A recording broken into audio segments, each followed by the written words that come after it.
You've probably heard how effective German machine guns were in World War II, but what did that actually mean for the men behind them? Well, the more damage they dealt, the harder the enemy tried to take them out, and naturally, MG42 gunners had some of the highest casualty rates among all ground troops. And even when their position was overrun and they tried to surrender, after cutting down so many men from a single unit, the survivors weren't always in a forgiving mood.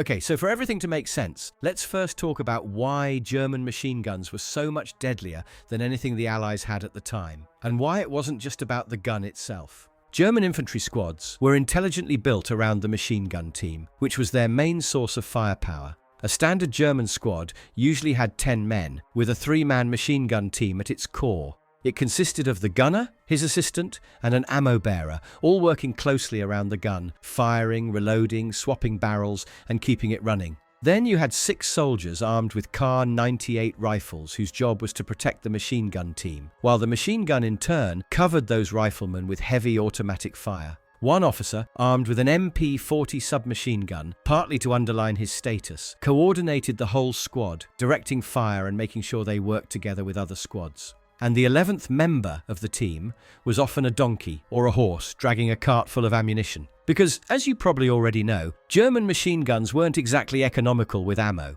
To give you a bit of background if you didn't know, at the beginning of the Second World War, that machine gun was the MG34, the pretty much overlooked older brother of the MG42. The MG34 was freely said the best machine gun in the world when it first appeared.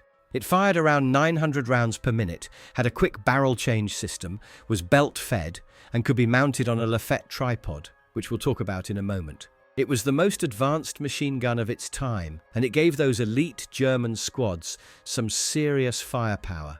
But it also showed its problems very quickly. The MG34 was a delicate, high-quality piece of engineering that needed carefully machined steel parts, about 150 man-hours of work per gun, and skilled labor to build. That kind of production just wasn't sustainable once Germany needed hundreds of thousands of machine guns for multiple fronts. On top of that, because of its tight tolerances and high precision, the MG34 didn't get along well with mud, dust, or extreme cold. So the Germans started looking for a better, more reliable weapon with even greater firepower. But this time, something that could actually be mass-produced for a war that had turned into a war of attrition. That search led to the creation and wide adoption of the MG42, which cut production time in half, reduced the cost to about a third, and increased the rate of fire by roughly 40%. Now, going back to why soldiers armed with this weapon usually didn't have a bright future in enemy hands when they were captured.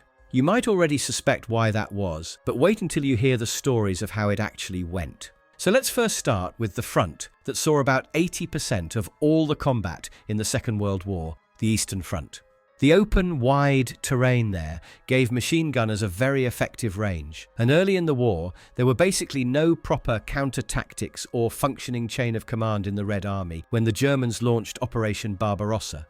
The Germans also treated everyone horribly there, from civilians to prisoners, with machine guns being a major tool for instilling terror. They didn't even have to try very hard to cause horrific losses to the Soviet forces. And if you've ever wondered why Soviet soldiers were ordered to blindly charge at machine guns, you probably have to hear this. Just before the war, Stalin carried out several horrific purges to eliminate all his political opponents and make sure he stayed in power. But this also meant that 3 out of 5 marshals of the Soviet Union were executed, 13 out of 15 army commanders, and about 35,000 officers, including many high-ranking ones. So just before the biggest fight in their history, the Soviets were left without roughly half of their officer corps. Many of those who weren't executed were sent to labor camps or simply disappeared without a trace. Then, when the war began, plenty of politically loyal but militarily incompetent officers were promoted and pushed to command a half-equipped army against German generals and tacticians who were anything but incompetent and who were armed with some of the most modern weapons of the time. So now you can see why Soviet soldiers were thrown into large, so-called human wave attacks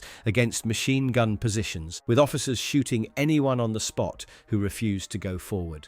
By 1942, things were so bad that Stalin issued the infamous "not one step back" order, declaring that any unauthorized retreat was punishable by death. It went so far that so-called blocking detachments were formed, like during the Battle of Stalingrad, to stand a couple of 100 meters behind the front line and open fire on anyone moving in the opposite direction. Declassified documents later revealed that around 140,000 Soviet soldiers were detained or imprisoned, and roughly 4,000 were executed just in the second half of 1942. Most of the rest were sent back to penal units, which were reserved for missions where there was basically no chance of coming back alive, like charging a machine gun nest. So the Germans would burn through ammunition and overheat their barrels, allowing the better-equipped Soviet soldiers behind them to advance. All of this was documented by many German soldiers who were shocked by what they were seeing. They were cutting down Soviet counterattacks over and over, writing in their diaries about how confused they were by those tactics. The outcome for the Soviets was almost always the same, but every once in a while they would manage to overrun a German position that had run out of ammunition or had its gun disabled. And after mowing down literally thousands of Soviet soldiers, what do you think happened to the machine gun team once they were captured? Well, you're going to hear in a bit why almost every German soldier tried his best to surrender to the Western Allies rather than to the Russians. However, this wasn't limited only to the Eastern Front, because we have similar examples where the Western Allies had to use the same kind of tactics and charge straight at machine gun nests across open ground. And what more horrific example than D-Day? There are accounts, some of them quietly covered up, about what happened to the German machine gunners on Omaha Beach once their positions were finally overrun. These cases were overshadowed by the importance of the operation itself, and it's even said that soldiers were told not to bother with taking prisoners until the mission was accomplished. Incidents like that were mostly rubbed under the rug. So let's first take a look at how the Germans set up their machine gun kill zones and the tactics they used to squeeze out the full killing potential of their weapon. One common tactic was what they called mowing the grass, where they deliberately aimed low to hit the legs and knock soldiers down. Wounded men would then draw in medics and friends trying to help them, which meant more targets for the gunner and more casualties for the enemy. They used different kinds of tricks like that, and surprisingly, many of them worked. For example, one gun might fire tracer rounds high, making it look like the shots were off target, while another hidden gun fired at the real killing height. It was a simple tactic, but it fooled enough soldiers to get them killed, and it caught plenty of them off guard. The MG42 fired the 8mm Mauser cartridge, which is a powerful round, the same one used by Kar 98 rifles, and of course by the MG34. But now it was firing at roughly 30% higher rate than its older brother, reaching up to around 1,500 rounds per minute. The rate of fire alone wasn't the only thing behind its kill count, though. First, it had a much more effective barrel change system that allowed for more sustained fire, even though the barrel could overheat in just a couple of seconds. On the MG42, the gunner could unlatch the hot barrel from the side, which was much faster than the MG34's system, where the gun had to be twisted around and the barrel pulled out from the rear. A well-trained MG42 crew could swap a barrel in under 4 seconds and go straight back to firing. The next very important feature that worked with both the MG34 and the MG42 and made them so deadly on every front was the Lafette tripod. This wasn't an ordinary tripod, not even close. It was a specialized mount, so cleverly designed that it could turn the same machine gun from a light configuration into a true heavy machine gun. You mounted the gun on it, used it with optics, and suddenly it became a very precise long-range weapon. It had buffer springs that absorbed recoil and kept the gun stable and accurate, even at long range, out to around 3,000 meters. The trigger was built into the mount,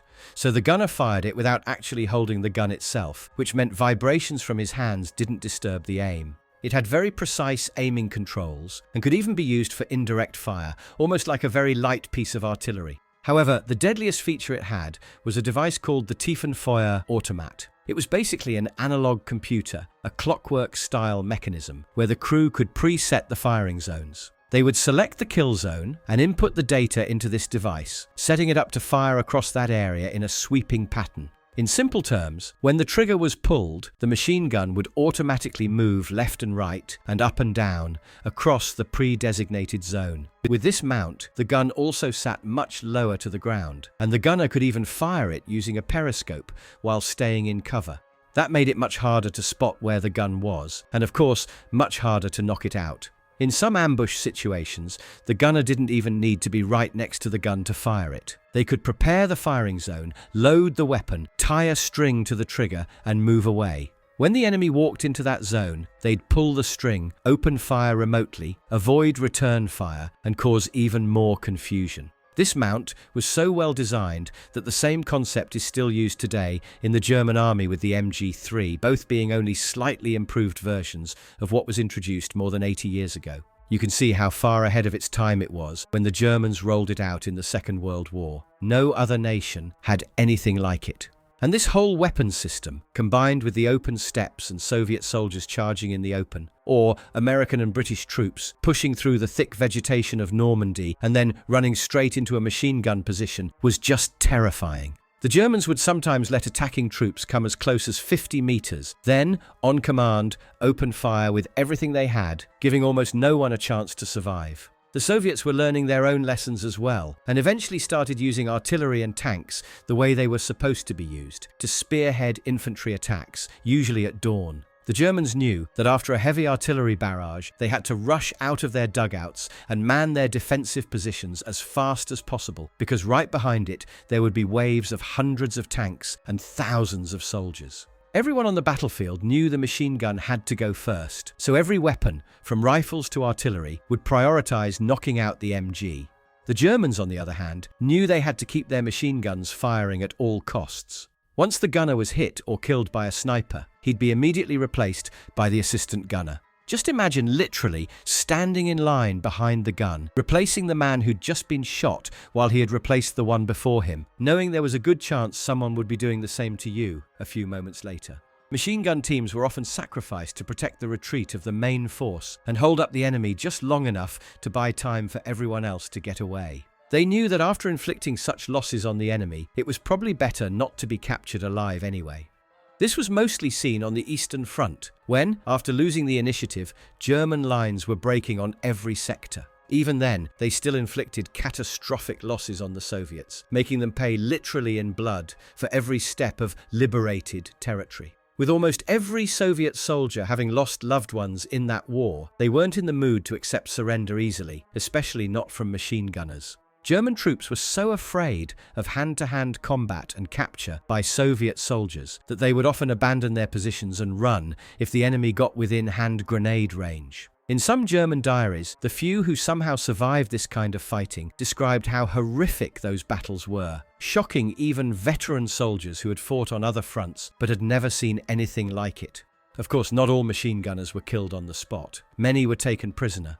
But then you look at the numbers. Out of about 3 million German soldiers captured on the Eastern Front, around 1 million didn't survive captivity. 1 in every 3 died in the prison camps, and the Germans had treated Russian prisoners no better. On both sides, they were usually worked and starved to death. The last batch of German prisoners of war was released and sent back to Germany in 1956, a full 11 years after the war ended, while hundreds of thousands more never saw their homeland again.